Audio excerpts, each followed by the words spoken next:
Hey Trails Collective, Ian here for the weekly rundown of what's shaken in the Northeast trail running scene for the week ending February 12th, 2021.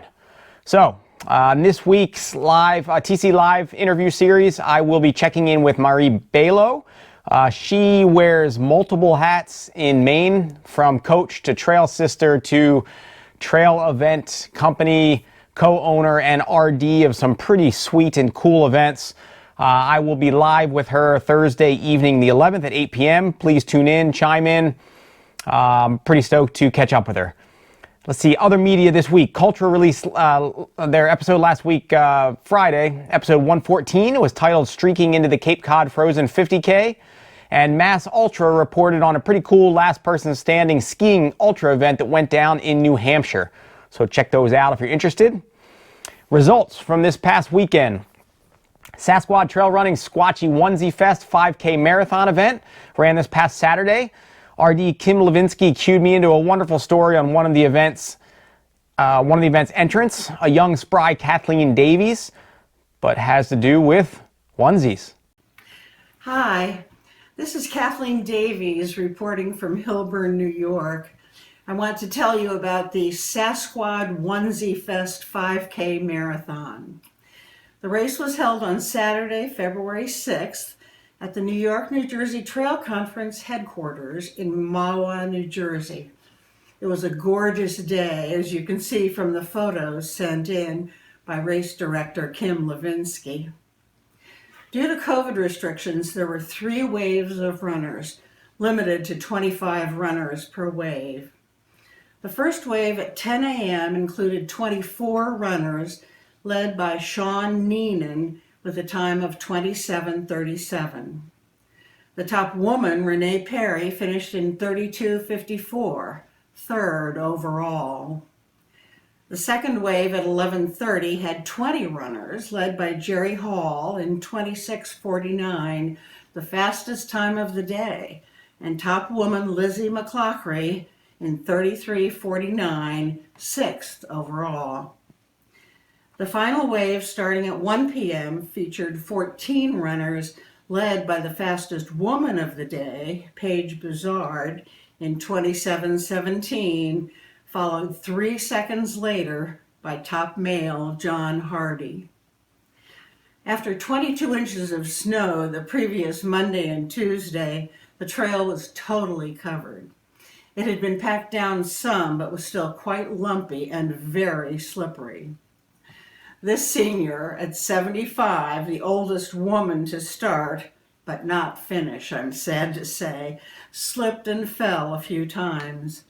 You can see me in some of the photos wearing a beautiful rainbow unicorn onesie sent to me anonymously a week or 2 before the race. So get your onesies on, watch for next year's race announcement, and don't miss it. It was an unforgettable day. And I should probably actually, for good measure, suit up again for the episode. All right, Chili Cheeks event put on by the Cult Classic Trail Crew, which is Pretzel City Sports and Ron Horn down in the Reading area of Pennsylvania. Long-time classics, pretty fun scene. This year ran in a traditional amount of snow. I was able to catch up with women's winner, the tough and speedy Dixie Bonner. Dixie, cue us in to the weekend. Hi guys, I'm Dixie Bonner, 29, coming at you from Lancaster, PA, and I'm here to talk to you about one of my favorite race timing companies, Pretzel City Sports, and the recent Chili Cheeks 11K trail race that I ran on Sunday and took first female in. So Pretzel City Sports is a race timing company. They time their own races and hold their own events, as well as timing other events. They are based in Berks County, Reading. It is comprised of race directors Ron and Helene Horn. They are great people, very kind. The whole Pretzel City Sports crew is kind, and I love running their races. When I sign up for their races, I know they're going to be organized, they're going to be timed well, and they're going to have food, and they're always going to be fun. Ron and Helene have done a great job of continuing to put on events and time events considering the state the world has been in since last March, since COVID came around.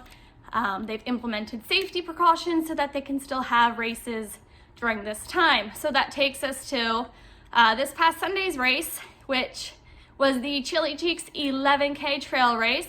I have ran this race the prior 2 years.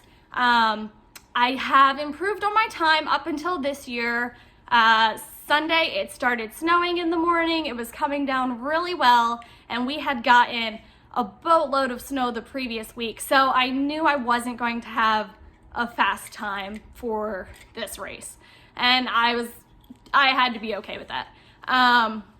So the race started off, it was snowing at the start, and the leaders had to basically make the trail. It was taped, but there were not very many footprints, and it was almost knee-deep snow on me at a lot of parts. I started off as the first female holding the lead for about the first 2 miles, and I was like, this is horrible.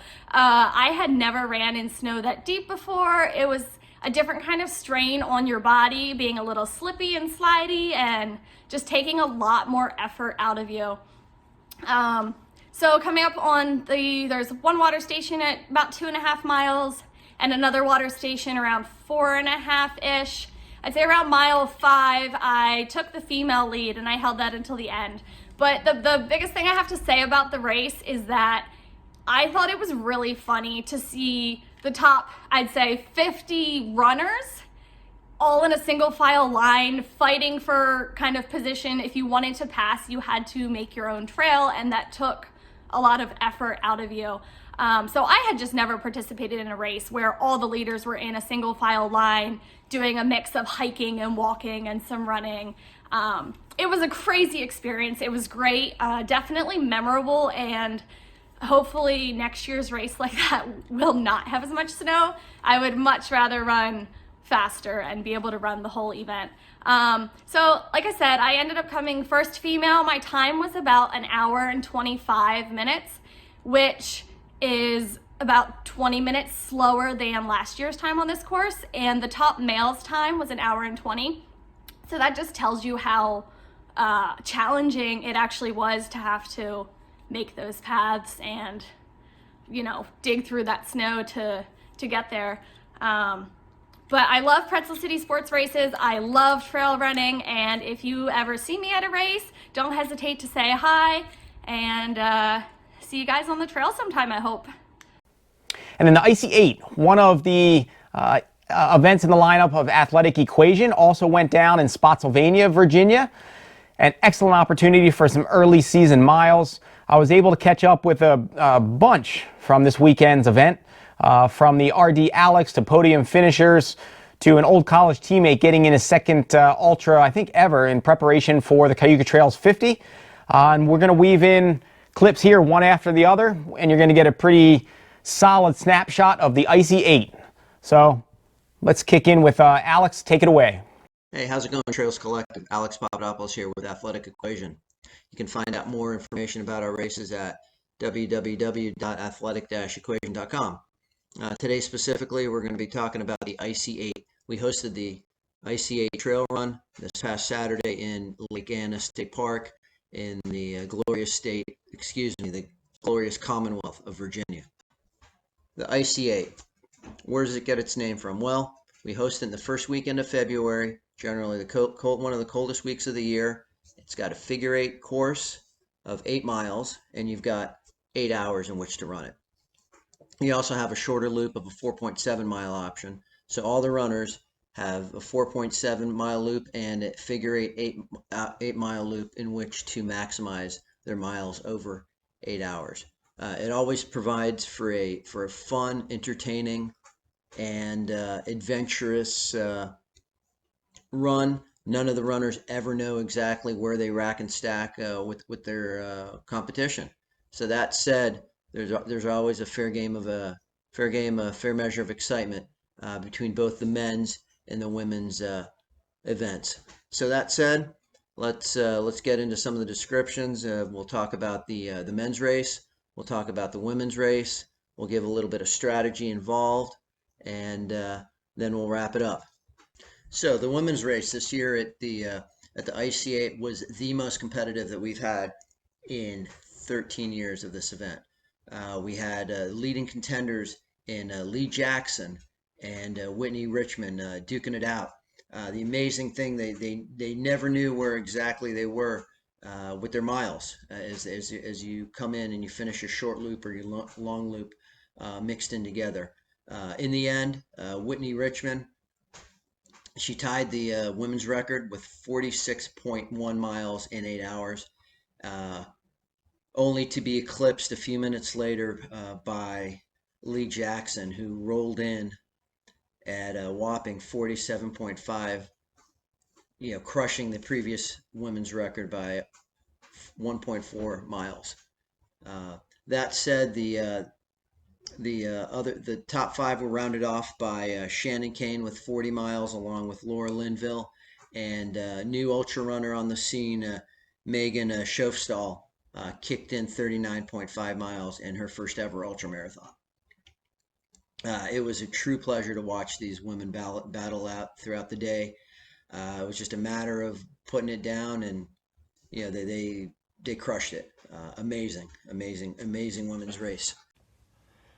Hi everybody, this is Sean Baker from Fredericksburg, Virginia. Here to debrief you on the icy 8-hour ultra marathon. It went just this past Saturday on February 6th. This is 2021. And top results were Seth Siciliano, completed 50.8 miles. Myself, Sean Baker, in second place with 48.9 miles. And then Dan Prince finished third with 47.5 miles. So overall, pretty tight race, especially if you consider the race format. If you're not familiar, you only get credit for the loops you complete. There's an 8-mile loop and a 4.7-mile loop. So what becomes interesting in this race is the strategy in terms of how many of those loops you think you can complete. It's actually possible to complete more distance than someone, even though you run technically a slower pace during the race. So there's definitely a strategy to which loops you run when. Especially if you consider this year, there was a fair bit of mud on the course. A lot of it was dry and runnable, but definitely some muddy stretches that slowed down certain portions and affected stabilizer muscles and hip flexors and all that by the end of the race. So definitely a strategy to how you were going to run it that day. So that made it interesting and fun. So as far as my own race, just a quick debrief. Started out just running some short loops to get a feel for the course and kind of hopefully take advantage of not hitting so much mud, which was probably going to generate as the temperatures warmed up later in the day. So ran some short loops and tried to get some miles in before any of that happened, or before the short loop got crowded as people continued to jump on and later in the course. Switched over to some long loops later to try to get the kind of correct number of miles or correct combination of loops. One of the more interesting things happened actually on the second loop though, second short loop. So running along and trying to get a feel for where my competition is. You don't know which loop they're on, or what if they've started later than you with the COVID procedures. So I'm looking around and I see a runner ahead of me that's running really well. So I'm trying to figure out who it is, and I'm looking really close. And while I'm doing that, I take my eyes off the trail for a second and just crush a root really hard with my left foot. And because just how I was running downhill a little bit, I spin and twist and actually do this really speedy tuck and roll. I've landed pretty hard on some falls before. This was just the opposite. I was on the ground, I did the tuck and roll and was back up and running before I even knew it. Almost didn't even realize it happened. So as that happened though, don't think much of it, but I'm wearing a waist pack at the time and I've got some fruit puree pouches in the back. Again, didn't even think about them. A mile later, all of a sudden I'm running along in a muddy spot and I feel some kind of mud or slush in the back of my legs, and I'm like, oh, what is that? I look back and it's like this brownish, reddish, mystery, seedy substance. Didn't realize what it was at first, and then I realized it's this berries and oats fruit puree pouch that I had carried in the back of my waist pack, and it had just been crushed when I did my tuck and roll. So for the rest of the race, I had this nasty looking material, on the back of my butt, down the back of my legs, for probably the final 6 hours of the 8-hour race. So that became interesting and was pretty entertaining. Not sure how many of the fellow runners really understood what had happened. A few asked me if I was okay.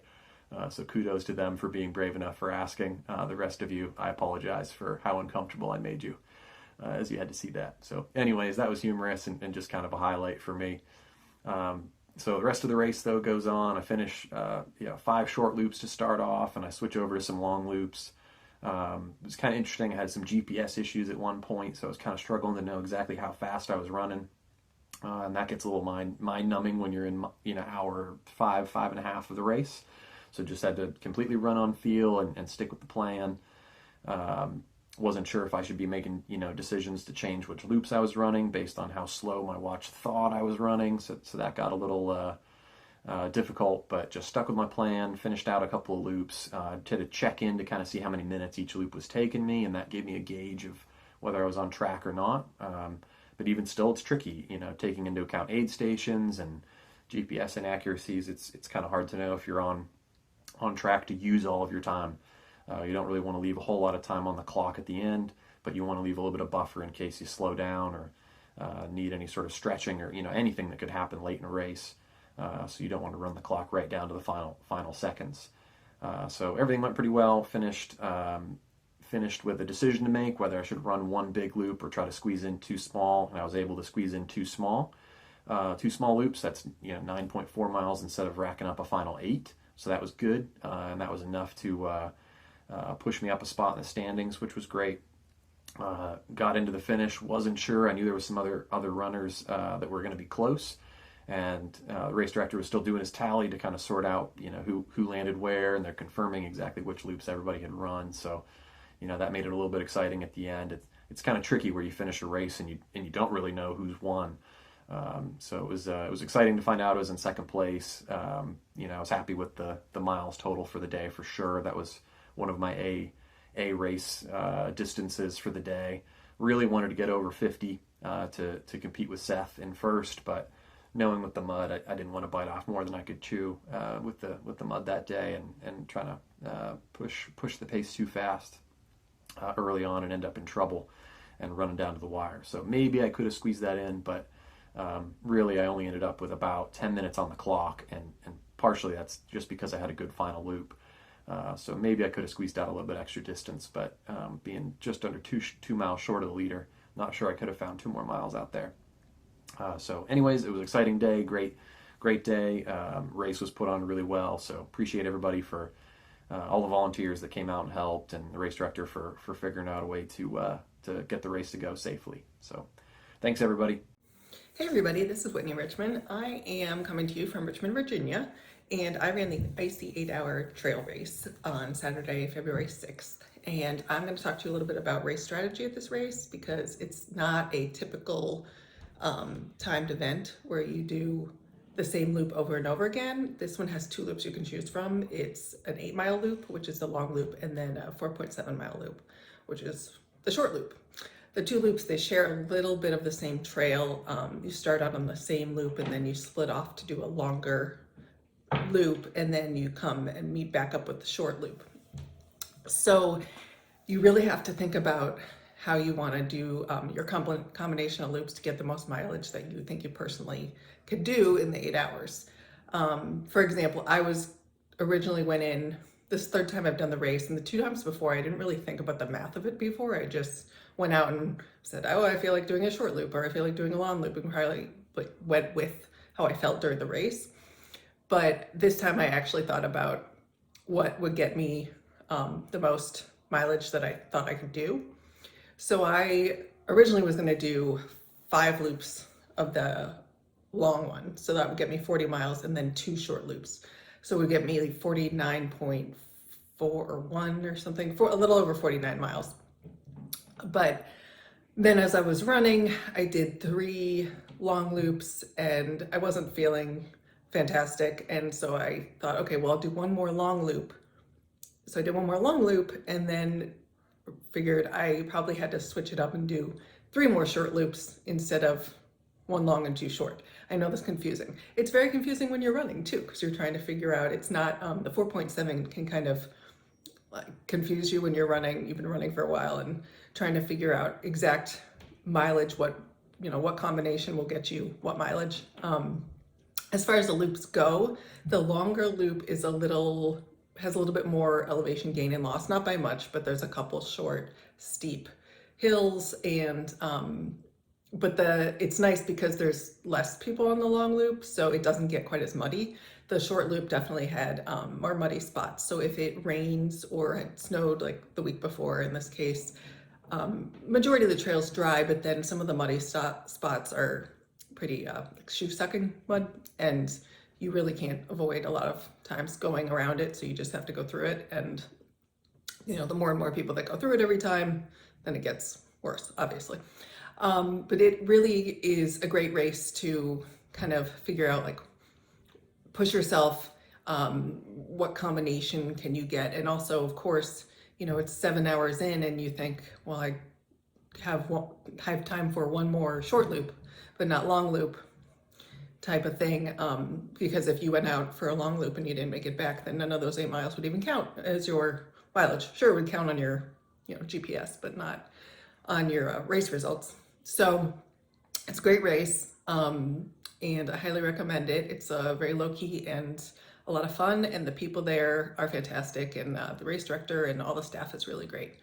And they did a wonderful job being prepared for the COVID and precautions and hand sanitizer and all that stuff. So highly recommend, and I'll see you out there. Bye. Hi, Ian. Just giving you my report on the Icy 8 that I ran on Saturday. Reason I picked the Icy 8 was a couple of things. I have only previously run an ultra marathon one time, and that was 21 years ago, so I was looking for an event that would allow me to try and beat the distance. I'd run a 50K before. I wanted to try and go a little longer than that, as I've signed up for the Cayuga Trails 50 miler in May. So I used this as a twofold thing. It was a motivational thing to have an event coming up that I could try and run a longest distance for myself, which was motivating for me. And it was looked like it was a good driving distance from my house. It was under 3 hours, and I liked the time format. I've never actually done a race that was a set time. I've always done set distance races, run lots of 5Ks, half marathons, and marathons, mostly on the roads. So this was a new concept for me, so it was intriguing. So I went down and ran the Icy 8, had a really great day for that. It was, the weather was beautiful. It was, 30 at the start, which is pretty good for this time of year, and warmed up nicely as the day went on. The trails down there, I also had heard, were not very technical, and they were fairly friendly for someone getting back in the trail running, and they certainly did not disappoint. The trails were, not a ton of elevation gain, minimal rocks. There were some roots, and there were some muddy patches, but overall, the trails were much smoother and much nicer than what I'm typically used to running on here in Pennsylvania. So I really enjoyed that, and I exceeded my expectations. I was able to get over 36 miles in on the day. Really enjoyed the crew. The volunteers that put on the race were excellent, and Alex, the race director, did a great job dealing with all the COVID restrictions. The COVID restrictions made it definitely logistically a little more challenging for the director and the people putting on, and I just wanted to give them props for putting on such a great event, allowing us to do a live event during these times. I hope to do a lot more. I'm looking forward to maybe doing another 50K in my continued build-up for the Cayuga Trails, and then I may even consider moving on to some bigger and better things. Thanks. Have a great day. Hey guys, Pat Early here to wrap up the Icy 8 recap with the Groundhog division. This division, runners had to select ahead of time and had to pick to either run a large or small loop for the entire 8-hour period. This year's first place goes to Dagmar Paul, who ran a total of 9 small loops, totaling 42.3 miles. Throughout the whole day, she hardly touched the aid station and just cruised the whole 8-hour period. Awesome job, Dagmar. In second place was James Brennan, who ran 5 large loops, totaling 40 miles, as well as third place, Hugh McMillan, who ran the same 5 loops, totaling 40 miles. Great jobs to James and Hugh. Athletic Equation gave out these pretty sweet mugs to the top 3 finishers. James Brennan had to leave before he got his mug, so I brought it home and will continue to put it to good use until I see James again. Great job, Athletic Equation, for an awesome event, and until next time, cheers. Well, that's about a wrap, folks, on this year's IC8. Collective, thanks for taking some time to watch what we put together here for you guys today, and hope you will check out some of our Athletic Equation events. We've got the No Man's 50K coming up, which is one of the East Coast's only 100% women's trail run, which was started by my younger daughter about 3 years ago. After that, we've got the Tammany 10, which has become an epic grinded out 10 loops on the Tammany course there in Jersey, followed by our 24-hour trail run, and then the epic OSS/CIA 50-mile night run in Prince William Forest Park. Again, it was a pleasure seeing you guys all today, and I'll see you on the trails when I see you. Take care and talk to you soon. All right, events upcoming this weekend. Saturday, February 13th, Valentine's in the Pines Trail 4-miler in Beechwood, New Jersey. The Algonquin 50K with the Duck Bonus in Maryland. Cult Classic going down, starting, I think, Friday night, if I remember right, on the Duck. Could be Saturday night. I'll hopefully hear from that crew next week. Holiday Lake 50K, or actually 25K 50K in Appomattox, Virginia. Another classic one. And on Sunday, February 14th, the Squirrely Tail Twail 1 half marathon in Louisburg, PA. So stay tuned for some of those results next week. Ultra sign up hot list. English's Ridge Rumble 10-miler, April 17th in Fayetteville, New York, crept up another 4% on the charts this week to being 96% full. It will fill by this weekend, so if you're interested in the English's Ridge Rumble in the Syracuse area, get on it now. Canyon Man 100 in Ansonia, PA, into the hot zone of 86% full. And the gist of the event's pretty cool. Paddle 19 miles on the Pine Creek from Ansonia to Rattlesnake Rock. Run 31 miles on the West Rim Trail back to Ansonia. And then bicycle 50 miles via forestry roads to Rattlesnake Rock. And then rail trail back through the canyon once again to Ansonia for the finish. Sounds like a pretty slick event. So with it 86% full and climbing up, get on that now. Cayuga Trails 50K 50-mile, one of my events, is into the warning category now, up 6% this week to being 84% full. Beautiful courses here in Ithaca. Probably, and actually I'm working on plugging on various entities right now. Some feature articles on some of the best of races in the Northeast. And Cayuga Trails is in the title for most scenic in the Northeast. So if you are interested, join us. That one's slated for May 29th. Now would be the time to get in. All right, registration's opening February 12th, Frosttown Trail Festival 10K and 25K, going down the beautiful hill country, which is Naples, New York, on May 29th, and running in the Bristol Hills. Registration opens up this Friday and Ultra sign up. February 13th, Resurrection of the Virgil Crest Ultras.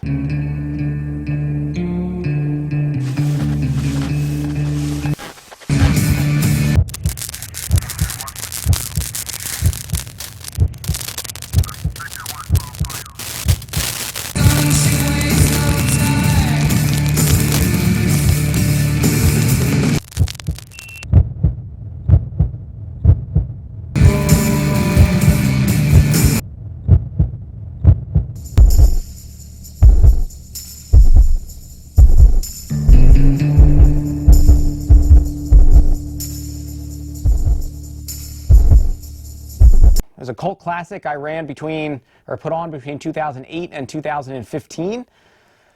May bring it back for possibly just this year. I've continued to hear year over year of people that were just bummed that they didn't get one more shot at redemption and finishing that course or doing it at all. So I have it slated for hopefully September 11th. If not, it'll be September 18th in Virgil, New York by Greek Peak. Registration will open this Saturday.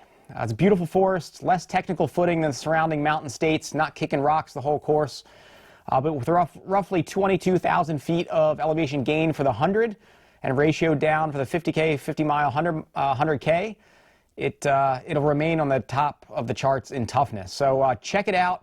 Still ain't for sissies. Be good to have you. And February 17th, the Miners Lady 8-hour in Harpers Ferry, West Virginia, slated to run on July I think it's July 31st, I believe.